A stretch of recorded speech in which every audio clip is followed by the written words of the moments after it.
I kept looking for the job or the place or the match. And I thought it, at some point I looked in the mirror and I thought, well, maybe it's me. Like maybe I have to create that place because I'm not quite finding it out there. I could find places where I could do training, but it wasn't transformational. Well, Or and they're where going to see your resume and go, chemical engineer. What do you mean you want to be a coach? Like people coaching. people What? definitely said that to me. Darla LeDoux is my next guest, and she is a transformational business coach, a recovering engineer, author of Shift the Field, and founder of Sourced. Sourced helps service-based entrepreneurs, coaches, consultants, creatives, healers, and therapists to confidently market, sell, and deliver deep transformation while being guided by their uniquely sourced mission. After following the formulas of other experts for years, all while downplaying her unique magic, Darla committed to doing business differently. She reclaimed her inner knowing, sourced connection, and created the soul-led business that feels divinely right without suffering or struggle. She envisions a world in which all people access and live by their inner knowing, making it valid, valued, and visible in their most magical work. Welcome to the Create Happy Now podcast, dedicated to helping you start your journey to discover true happiness. Join me, your host, Susan Blanton, weekly as we explore the transformation stories and words of wisdom from our masters of happiness with tips you can start applying today to create happy now. So especially excited because she's one of my new favorite authors. I've read her book twice, cover to cover, and it's called the Retreat and Grow Rich book. And it's a book designed for people who would want to lead a retreat, and it is so juicy, and it's a page turner. For a self-help book to be a page turner, I can't put it down. I just have to give you kudos, Darla.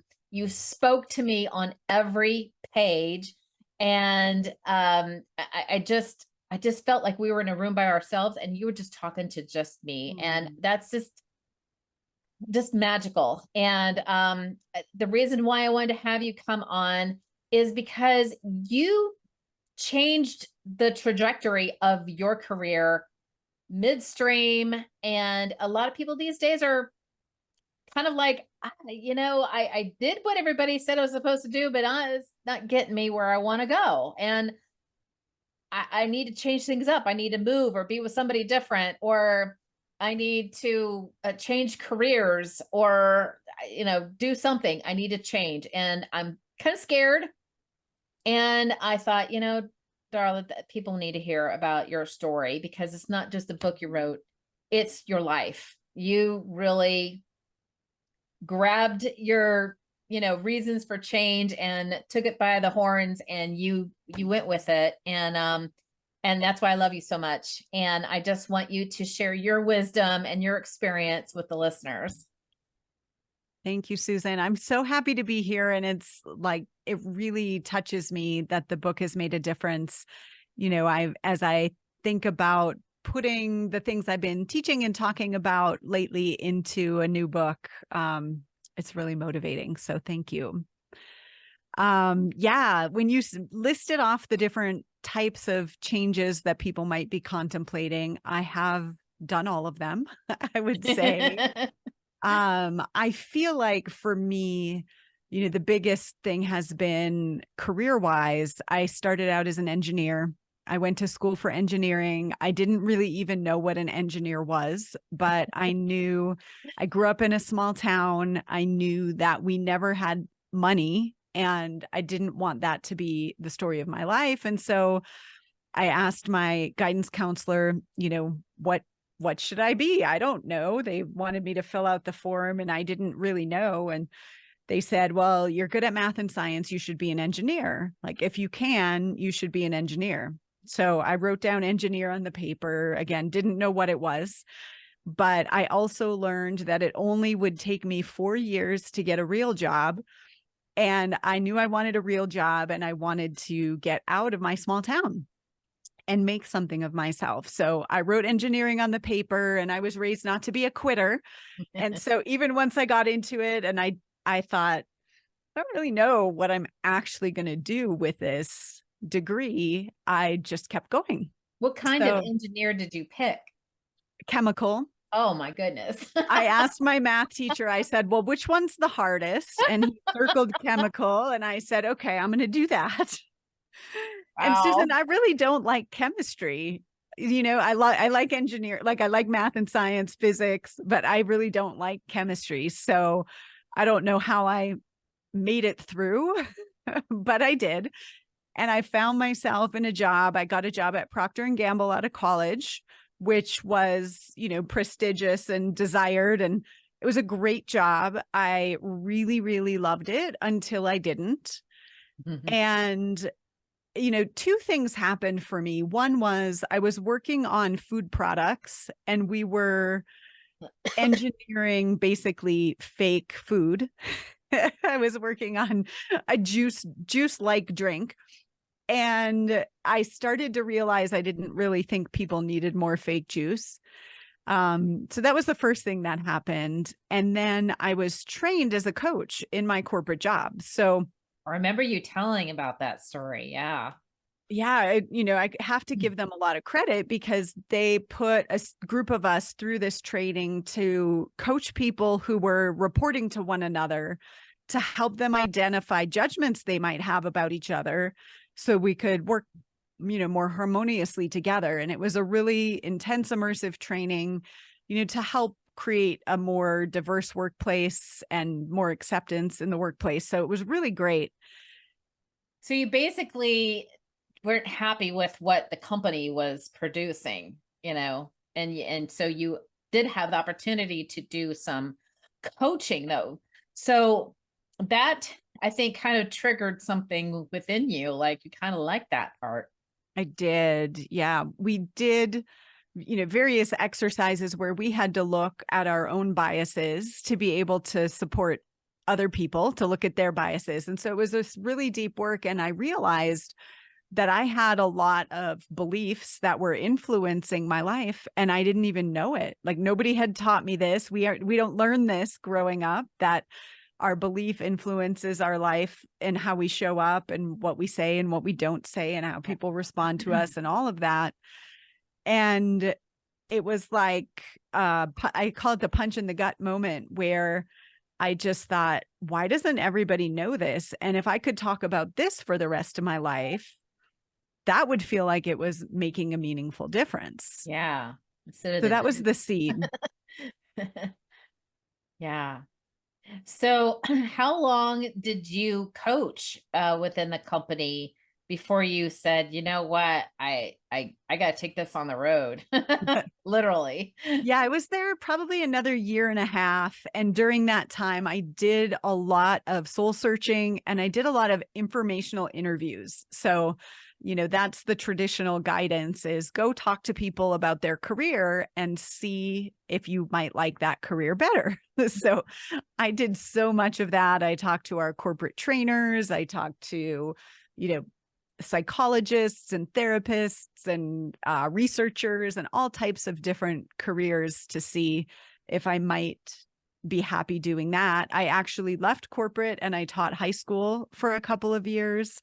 And I thought, okay, I'll just sneak this coaching in, to my teaching career, which I did. And I got a lot of great practice. I taught at an amazing school, but, it was just Money deep wasn't there within with me. teaching, was it? No, that wasn't the best money. And I did not love going to the same place every day at 7 a.m. I couldn't imagine doing that for the rest of my life. So being an entrepreneur, I make my own hours. There's always variety. There's always a new project or travel, which really fuels my soul. But I was searching for, where can I do this thing, right? The seed was planted around, if we just bring our truth forward, in relationship with other people. I saw this at work. It'll work. Like the world will work. It really will. And how do I work on that rather than, engineering something else? And I kept looking for the job or the place or the match. And I thought, at some point I looked in the mirror and I thought, well, maybe it's me. Like maybe I have to create that place because I'm not quite finding it out there. I could find places where I could do training, but it wasn't transformational. Well, Or and they're where going to see your resume and go, chemical engineer. What do you mean you want to be a coach? Like people coaching. people What? definitely said that to me. Yeah. Yeah. Yeah. Yeah. In Well, fact, I understand the bug, I didn't know what I wanted to do when I was in college, but it was time to go. So you just pick something. And midway through, I took a class in psychology and I'm like, that's what I want to do. My parents like, no, you can't change your major now. What was your major? Earth, space, I ended up getting a code degree. So I had business administration and earth space science. So, I fit it to where I was doing at the time. But my junior year, I was like, I want to go into psychology. And then we went after I got out of college, I was like, you know what? I'm just going to go get my PhD in psychiatry. But the nearest school was like an hour and a half away in Michigan. And I'm like, I'm not driving in the snow an hour and a half away. Forget it. So that was the end of that. I took a little counseling job, but that's a whole nother story that I won't get into. But so I had to put on hold for a long time. And but I want you to go on with your story. So you realized it had to be you, like you had to just kind of make it up as you went instead of finding a job somewhere. So how did that start? Well, it took a while. I call it my 10 years in the self-help aisle. So, we've probably read some of the same books to figure out what do I want to do with my life. And yeah, it wasn't until I found myself in a retreat. Well, two things happened. I found myself in a retreat where they presented this idea that if you're kind of having the same complaints and you're changing your circumstances, but you're still having the same complaints, then it might be you. And I kind of started to get curious about that. Like, what was it about me that I was looking outside of myself and finding these problems? Wherever you go, there you are. Exactly. And the circumstances were so different between, working in my engineering career and working teaching high school. It was night and day different, but I was still irritated in all the same ways. And so I did some deeper work around that in looking at how my own upbringing was influencing me. Like I was raised by a single mom and my parents shuffled me back and forth a lot. I felt like everything was out of control. So I wanted to control everything I could. And I also really had this sense of I'm on my own. So I was fiercely independent. I was going to do everything. And I took that into my work. So I would look around and I would have this filter of like, well, people aren't doing what they're supposed to do. I guess I have to do it. Mm-hmm. And then I would just start doing things. I'd never talked to anyone about it. I'd never, it was just on autopilot. Yeah. And as I started doing that deeper work and saying, oh, maybe I don't have to be like this. Like what would happen if I just didn't take over everything? What would happen if I started asking other people what they think or how they want to do it? What would happen if I relaxed into this a little bit? And the world started opening up in really surprising ways. So isn't that so true? When you let go of how things are supposed to be, then you're not trying to distort and conform to those norms that just, don't fit you, but you're trying so hard. I grew up with my mom working at she was a teacher too, for 28 years, same place. My dad worked at the same company for 35 years. My sister worked for the same she was a teacher too, for the same organization for 44 years. And here I am, all over the place. And it always grated on me because I was like, I felt like I was looked down upon because I didn't stay at the same company, the same career for, 3 or more decades. I remember when I left my job, I remember updating my LinkedIn profile. And it's kind of funny because I just was having a conversation with a LinkedIn expert right before this. And I've come so far and LinkedIn has come so far, but I remember thinking, how can I put my life coach training on my LinkedIn profile? I'll never be able to come back from that. What are people going to think of me? And so when you talk about changing careers, there's such a stigma about that in our society, but it used to be, people were Renaissance men, for example, and had all these different backgrounds and it was revered. So I believe that's coming around again, and that we're really in a place of when we trust where we're called, life works out. Like when we really hear, and I know you're a big advocate for intuition, when we really hear what's true for us, it will guide us in the direction that we maybe didn't even think to plan out. I love to move from the head, from what's rational and logical, into that felt sense of what's true for you. And it was perfectly logical and rational to get the career, to get the 4-year degree and get out of college and get a job, because that was, the thing to do to get out of this situation. And that made sense at the time. But recently, I have learned to just trust the things that don't make sense. And that's hard to do. And I've done plenty of that. It doesn't make sense when the rest of my family probably questioned what I did. But, I was the one that moved out of state. I just feel like I was the one that went off kilter. Like, what's Susan doing now? Okay. But I loved going down the rabbit hole and seeing, where it would go. And I'm glad that I stuck to it. I mean, one of them is, the person I'm with is significantly younger than I am. And that came with its trials and tribulations. But now we have an amazing relationship, and it's been, I wouldn't trade it for the world. And, some people say, well, don't you get a lot of flack from it? I'm like, actually not anymore at all, ever. It just worked out. I don't get any pushback. I don't get any drama about it. Because I finally embraced it fully.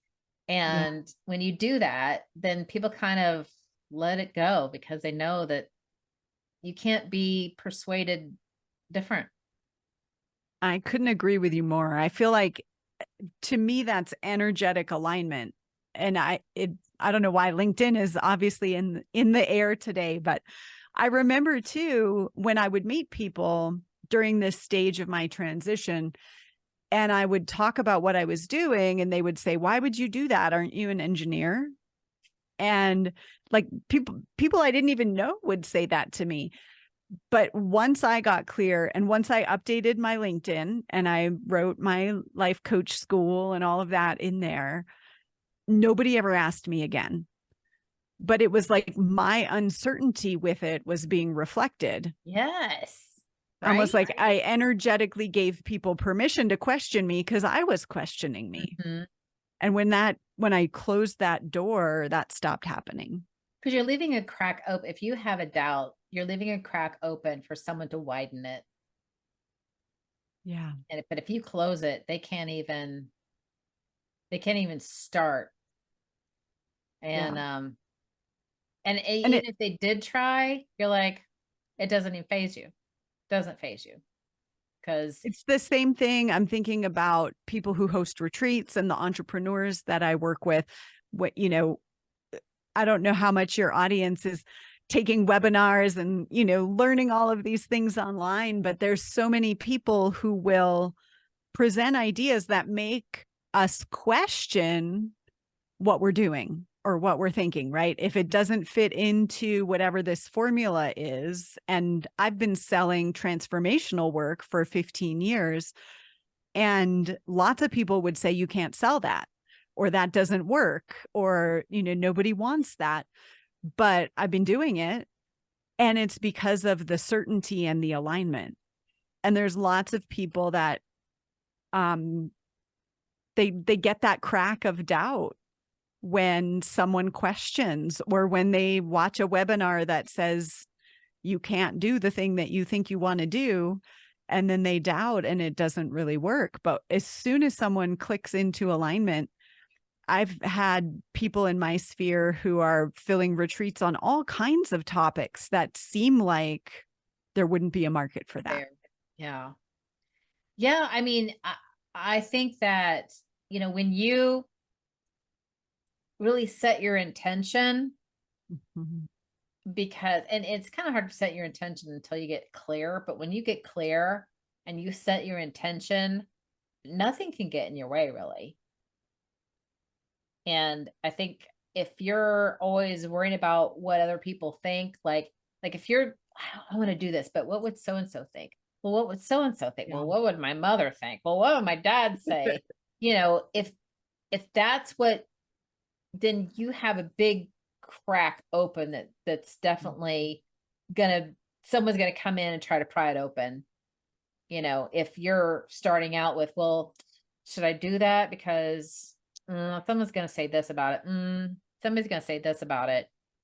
Yeah. So, you really can't move forward until you have gotten clear on it and you don't care what people think about how it's going to look, and it's hard. It's scary.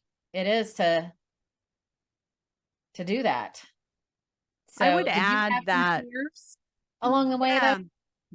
Absolutely. And I think it's nice to think like, okay, we're going to close the door. There's no crack. No one's going to get in, and then I'll just do what I want. But the truth is, like, the crack, people will crack it open because they're curious, or something will make us doubt. We'll see a news headline and then the doubt seeps in the back and we don't even realize it's there. And pretty soon someone's questioning us, and all of a sudden there it is in our face. So, we teach tools for what do you do when that happens? Because it's going to happen. Even, I've written 2 books and I've been in business for a while, and stuff can come up to make me doubt and wonder, like, am I on the right track? Can I do this thing that's next? Do I have what it takes? But I have tools now to know, oh, okay, that's reflecting back to me some belief I haven't looked at yet. And I know how to look at it and use it as fuel. Right. But in the beginning, we don't know that. And so any crack becomes like a giant chasm. Or it just feels like a wall, like that you can't penetrate through. Like you're like, I'm ready to go. And there's that wall. You're like, why can't I get through it? And I think a lot of people find themselves in that place. They want to, and they don't feel the fear, but then sometimes it's showing up anyway. They think they're not fearful. It's like you want to go swimming. You got your bathing suit on, you got your towel, you got your swimmies, and you're ready to get in the pool. And I don't know, maybe I'll stick my foot in it. Is it warm It enough? looks cold. No. Can I see to the bottom? I don't know. Then I just get it. And you're like, well, wait a minute, like, I when was the last time I ate? Like you're just Yeah. coming across like you're stalling and you don't know why, because you got your swimsuit on, you're at the pool, you got your swimmies on, you got your towel ready, you're ready to go in, and you're just, And there's always a reason. and sometimes you don't even know what it is. We don't. Yeah. So you can either just say, I'm sick of sitting on the side of the pool, I'm going to jump. And then you'll sort it out from there. Will someone push me? Yeah. Or you can look at, okay, what does this remind me of? And what is there's something this is reminding me of that makes it feel unsafe to go in the pool. And it's not real, but it's real in my body, right? I'm having a physical response to this pool. What's that about? And either way works. So it just depends. Are you willing to jump? Right. And then, but another way you can do is like, well, when has it been a situation where you were kind of fearful, but you did it anyway? You jumped in anyway. And how did you do that? Like, remind yourself, maybe it was, you decided you wanted to go move to a different state, and it was kind of scary, but you really wanted to go there. And you did it anyway. But yet this other thing, you can't push forward. So can you take that situation and try to unpack it? Like, what allowed me mentally to be able to push through it and do it anyway? How can I find that in the pool? Like, I love that. Yeah, that's a great strategy. I love it. And maybe test the waters or something, test it, do a trial run. Maybe, visit, like if you're like, I want to move, and you're like, I'm not sure. Well, just go visit then. Go do a vacation. And, so I don't know. I don't want to take over, but Yeah, so that's so beautiful. you said you had to change a lot. Career was one of them. And you started the coaching career, but you had a lot of other changes as well, as we all have. But Yeah. Well, you were talking about a big change, then other changes start to get easier as well. I think what I would say, because I've had changes in my relationship, I've had changes in my location. For me, moving, the first time I moved, when I left, I was in Cincinnati, Ohio for 15 years. And the first time I left, it felt like a big leap, because I thought, I'm going to go there for 3 years. I'm going to do this career. I'm going to put it on my resume, and then I'm going to go to a better city. That was what I thought. And then I just kept not leaving. So when I did leave there, that felt like a pretty big deal. But moving for me has been easier. I like meeting people. I like new places. That's been easy in a lot of ways. But, I think that my biggest learning ground has been in relationship. And Oh yeah. I don't even want to say I've arrived, but I've got a lot of tools in my toolkit for how to navigate and how to know what's true for me and how to communicate what's true for me and how to be really honest with, is my partner saying what's true? Yeah. And are we aligned? Are we going in the same direction? And that was not modeled for me growing up. Oh, no. My parents' relationship, I could not take anything from.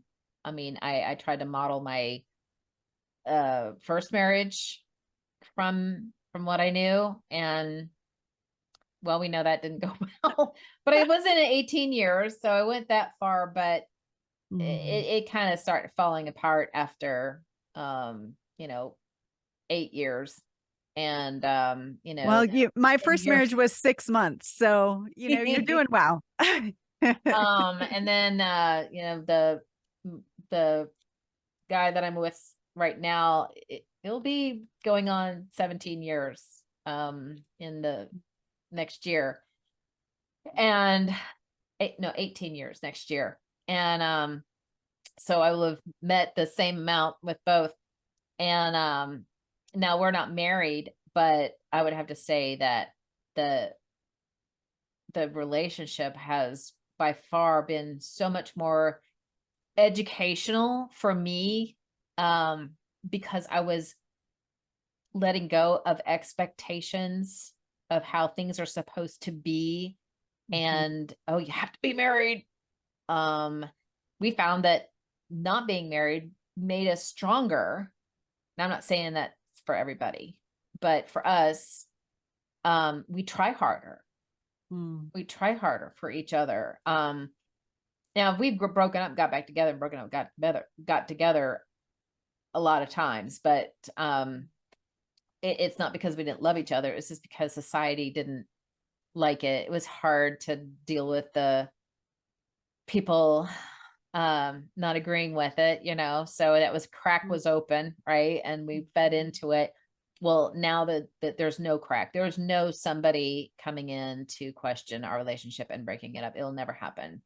And we're both in the same camp about that, and we both have expressed that. What So changed? I'm curious. And I'm in a relationship with someone significantly younger than me. So I'm curious what changed. well, I just kind of one day said, okay, either we're gonna be together. I don't care if we're married or not, but I don't want to worry about, well, we'll just keep going as long as we can go, or until we find someone else we like better. I wanted a little bit more commitment. And I was just like, I just left. And I said, it's not because I don't love you. It's just I need more. I need more. And this how long ago was this? 7 years ago, something like that. And I moved out, and he begged me to come back. And I said, well, I want this, this, and this, and this from the relationship then. And he goes, okay, done. And it was done. And that was, we bought a house, and, we've been together ever since. And, it's just been different. And it's because I could walk away from the relationship, because I wasn't attached. That's the thing, is I was so attached to a lot of things, and that the relationship as it was, and when I detached myself, then the freedom to be in it was because I enjoyed it, not because I felt like he completed me or I needed him to feel good about myself. It was, I loved myself enough to walk away. And so now we're both confident. Like, if he goes away for, a trip, I am not like, what are you doing? Where are you at? What are you doing? Where are you at? I say goodnight at night, and that's it. I'm like, I'm not waiting on his every, what are you doing? Where are you at? Who are you with?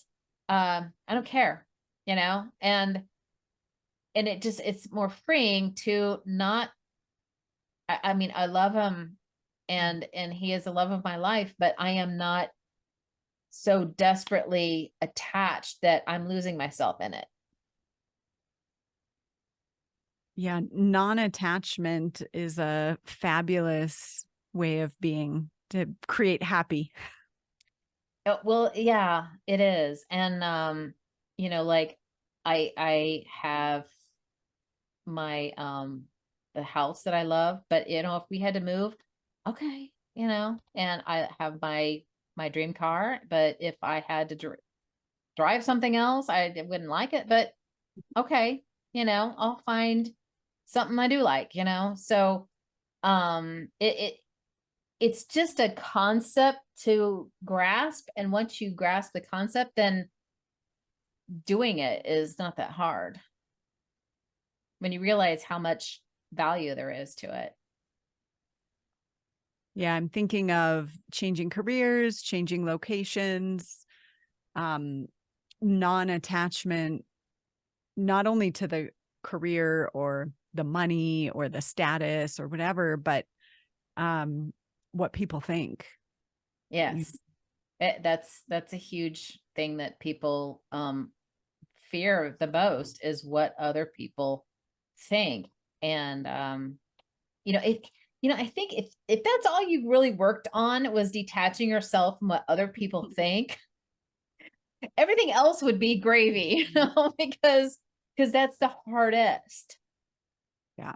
And One it of the also brings things, you a lot more confidence when you don't care what other people think. one of the things that we focus on, we call it magic, or your Yes. sourced magic. Yes. And, it's really hard to say, okay, I'm not going to care what people think, or I'm not going to have this bad habit, or whatever it might be. We need something to move toward, right? As opposed to, oh, I'm not going to be like that. Right. And so we have this framework that we call your sourced magic, and it helps people really tune into how source. So I use the word source, God, spirit, the universe, energy. It's not religious, however you want to think about it. That is your knowing, your connected sense of self, and your divine purpose here. And we always have guidance. Mm-hmm. And for some people, they recognize patterns, right? Things show up and they get a click, or they start to see the same conversation happening in multiple places. And we've all heard it often comes in threes, right? So Right. You see this, oh, this person said laying this. around. Yeah, they said this. And then I saw this article, and then, and it spoke to me, right? Yeah. That's not an accident. Mm-mm. Some people feel it in their bodies, right? They feel a sense of discomfort, or I have this one. It's called, this is a framework that I developed. I call it sensation magic. But I'll get like an injury or a certain symptom or something, or a twitch, like drawing my attention to an organ or a part of my body. And I know what that symbolizes, right? Mm-hmm. Like shouldering burden, for example, or moving forward, or fear of moving forward. And so we have these different ways that we get information that we're not taught to pay attention to, or that it's real in any way, right? We're taught to rely on our brain and our logic. And as an engineer, like I know, we're taught to justify and prove. Analyze. Exactly. But we have this guidance around what's true for us. And sometimes the guidance will call us to give up something that maybe we liked a lot. There were a lot of things I liked about my corporate job. But it's just taken away, it's like you didn't get the hint. So yes. You know what? We're just gonna take it away, and so you're kind of forced to finally do, like, maybe it's like, yeah, I've been wanting to be an entrepreneur. I've been wanting, and then finally, you get laid off. Oh, okay. Well, maybe that's a sign that I need to go ahead and just do it. Yeah, I've even seen that in business where something might be working, and then all of a sudden it's not. And it's an opportunity to reinvent. Yeah. Yeah. Yeah. And even, Retreat and Grow Rich is my first book, and it's the work I was doing. I was hosting retreats around helping people develop their retreat-based business before COVID. Yeah. And then obviously nobody was retreating or offering retreats, and it forced me to reinvent. And in that process, this work of trusting your magic really came through, because I was helping my clients to trust themselves when the world was falling apart. And that wouldn't have been birthed had that not happened, right? So much was birthed in the last few years. Oh my goodness. I mean, how many YouTube channels started in 2020 that are now sensations now? And so, yeah, I think the thing is that I would rather have, go be at the end of my life and go, you know what? I dared to try to do the things that I really wanted to do. Now, whether I was successful at them or not, I tried, I pivoted, I changed, I experienced. But what if I had gone to that end of my days and I've always wanted to try all this and I just never even tried? The people that I would not have met, the things I didn't get to experience. And maybe I didn't get to make the money I wanted to make or whatever, but I did have the chance to do it. I had the opportunity and I took it. And I think that speaks volumes to at least try. Why do you want to go to the end of your days and regret, oh man, I never tried. I never did what I want. I always wanted to be this and I never did it. Yeah. So Darla, what is your favorite quote? Did you bring a favorite quote with you today? Yeah, my favorite quote, I have used this a lot throughout. It's in the book. It's in both of my books, is by a man named Kurt Wright. And he says, as human beings, we cannot accept a part of ourselves that we haven't shared with another human being and had validated rather than violated. We've been violated in some way, whether it was just being expressed, being a kid and showing up fully, and someone said, shh, not now, no. Or, violated in a, more extreme way. Yeah. But the traumas or the hurts happen at the hands of other people. And then we try to heal them by ourselves, but we really need other people to help us heal. Yet a lot of times then we can defer our healing to other people, like they're the source of our healing, but we are the source of our healing. So we need people, we need communities. This is why I'm such a fan of intimate retreats. We need to be witnessed so that we know there's nothing wrong. There's nothing wrong. Yeah. Yeah. Heard, but then guided to how to navigate our own healing and strength. We can't expect to be healed by another. We are healing ourselves, but we have to learn how to allow to heal. And if someone's there to at least guide you so you can heal, because it's hard to heal in a vacuum. Exactly. It really is.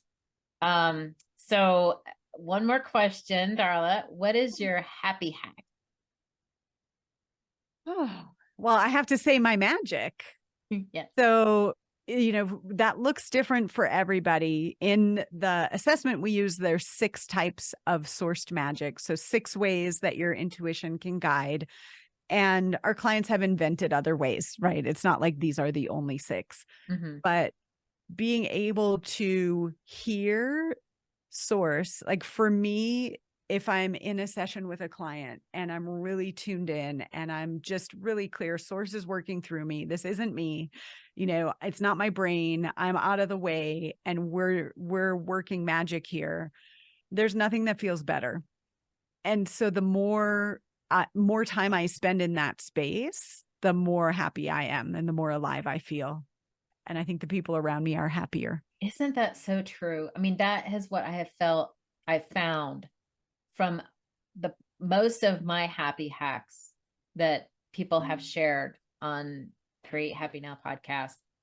It's when you are channeling that inner wisdom in that peaceful moment, when mine is like just painting and just being still and all of a sudden, like, I don't even have to change paint. It just, the paint just paints. And I'm like, I'm not painting.